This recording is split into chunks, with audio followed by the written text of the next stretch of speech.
O programa Linkados na Área está de volta com a jornalista Deborah Seward. So, Deborah, you have worked for the Associated Press in countries like France, Poland, Russia, the United States, and Germany.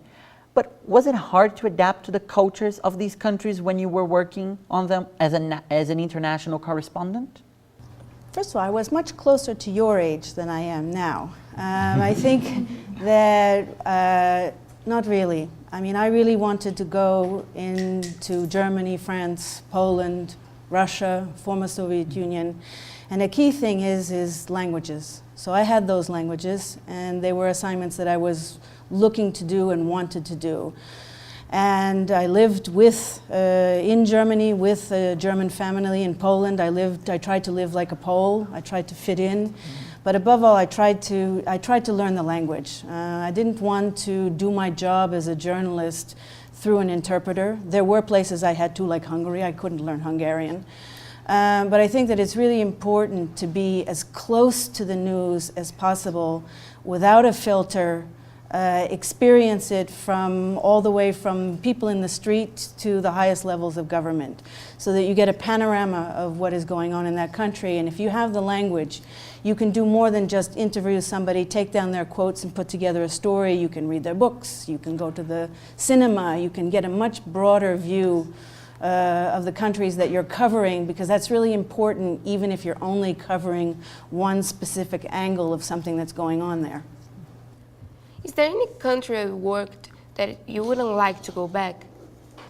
No, I've never. There are countries that have been hard, but I can't say that there's a country on the planet to which I wouldn't return. I didn't start out as a journalist.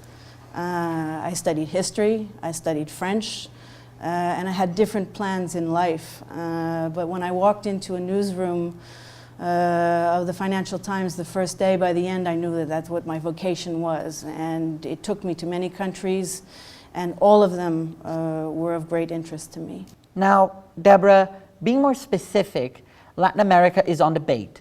And because of that, ESPM São Paulo's documentary professor Silvio Barbosa has a question for you. So let's check it out.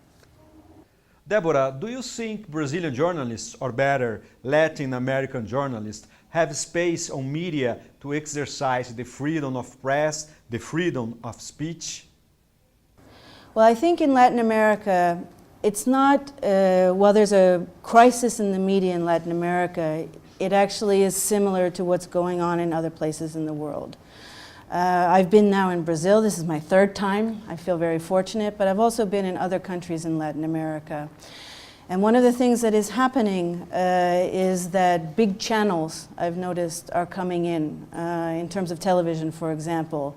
And that leaves less space for authentic voices or voices that want to get their point of view onto television. Puts a lot of pressure on journalists, how to get that story, how to get space.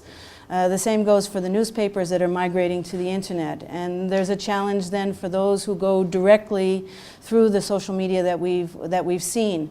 But I think that there will always be a place in journalism. Sometimes it's hard to get there for stories that are telling what's going on in a country. And sometimes you have to find new formats yourselves and start things up yourselves in order to get the word out, and it's much easier now. The challenge for what's going on and for your generation as young journalists is that things move so quickly. There's so much information that you think it makes it easy, but it actually makes it very hard because you have to choose what you're going to present, of all the thousands of pictures that you can take, what it is that you're going to bring to air. So it's this choice and proliferation of information that is the challenge here in Latin America, with lots of countries, different languages, to get the stories out. And that is really something that we have to find a solution for. We have one more question on Twitter for you now. At Maria Magé asks, Deborah, how an investigative journalist acts so that people don't know when and why he is investigating? I actually have a viewpoint on that.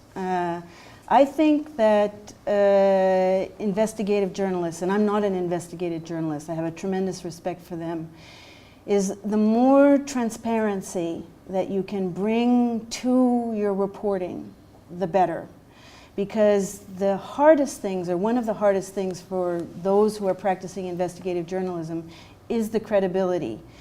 Because the people who are reading the stories, they want to know how you know what it is that you know. And very often as an investigative journalist, you can't reveal that because you have information that you want to share with the public, but you want to protect your sources. And I think that you have to be really upfront to the greatest extent possible and transparent, as I said, because it's the credibility that affects not just investigative journalists, but the profession as a whole. And that's a critical factor that I really think is very important when you're practicing that kind of journalism. Well, Deborah, thank you so much again for coming. Thank you so much for your time with us here, and you're welcome to come back whenever you like. And you are all welcome to come to New York, and you are all welcome at the UN. Thank you. Thanks, Debbie. Termina mais um Linkados na área. Hoje conversamos com Deborah Seward. Para assistir outras entrevistas, acesse o portal dos alunos de jornalismo da SPM São Paulo ou nosso canal no YouTube.